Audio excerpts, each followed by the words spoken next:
हे ज़ालिम मूंखे धमकियूं थो ॾिए, मुंहिंजे बचड़नि जी मूंखे धमकियूं थो ॾिए, तुंहिंजा पुट मारींदुमि। महिरबानी करे माना हिन जी धमकियुनि खे रोकियो। मुंहिंजो अर्ज़ु आहे त माना पंहिंजो मंज़ूर चांडियो हिन महिल बि मूंखे फ़ोन ते धमकियूं ॾेई रहियो आहे, चए थो गोलियूं हणी ईंदोमांइ, इहो पंहिंजो बयानु बंदि कर, तुंहिंजे पुटनि ते माना तशद कंदुमि, हीअं कंदुमि, केस हणाईंदुमि। महिरबानी करे हिन जूं धमकियूं बंदि करायो। मूंखे चए थो तोखे गोलियूं हणी ईंदुमि, तोखे मारींदुमि, पंहिंजा बयान बंदि कर। हे मूंखे धमकियूं थो ॾिए, हे मां क़ुर पाक खणी बीठी आहियां, हे मां अर्ज़ु थी कयां चीफ जस्टिस खे, आर्मी सिंध खे, माना अर्ज़ु थी कयां त मुंहिंजो हे अर्ज़ु मञो, हे क़ुर पाक अथव। हिन ज़ालिम खे, पुलिस वारे खे माना चवे थो तोखे धी न अॼु मिलंदी न सुभाणे मिलंदी, माना ज़ालिम जे हथ में आहे सभु कुझु, हिननि जा धाड़ियल बि हिननि जे हथ में। मूंखे धमकियूं हिन महिल बि ॾिनियूं अथई, चए थो त गोलियूं हणी ईंदोमांइ। तव्हां हे रिकॉर्डिंग में लिखो, टे न्याणियूं मुंहिंजियूं अगवा थियल आहिनि।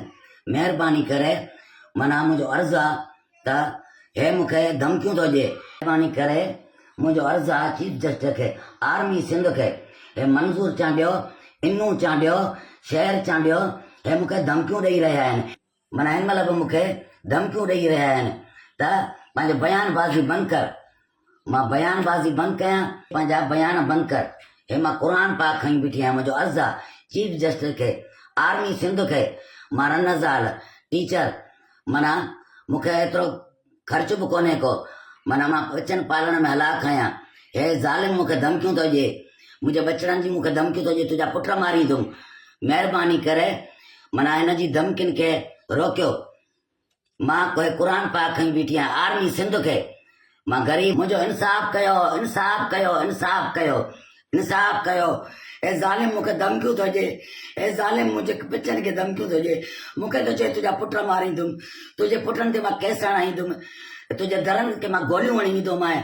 मुंहिंजो इंसाफ़ कयो, मुंहिंजो इंसाफ़ कयो, हिन ज़ालिम जी ज़बान बंदि कयो, इंसाफ़ कयो। पंहिंजी पुलिस वारी थो ॾेखारे मूंखे धमकियूं थो ॾिए, DSP आहे, मूंखे धमकियूं थो ॾिए त चए थो त पंहिंजा बयान बंदि कर। मां छो पंहिंजा बयान बंदि कयां?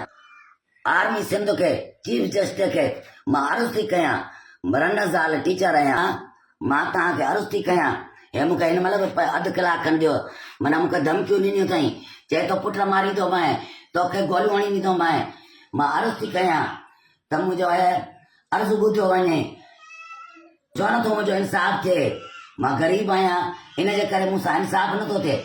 हिन क़ुर जे वास्ते मुंहिंजो इंसाफ़ कयो, इंसाफ़ कयो, इंसाफ़ कयो, इंसाफ़ कयो।